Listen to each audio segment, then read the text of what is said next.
little bad right now. So many people are purchasing it. So will it really work or not?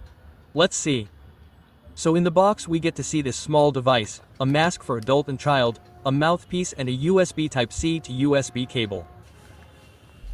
By pressing this button we can detach it for cleaning.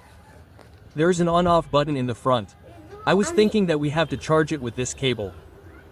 But this is just an option to use it without battery.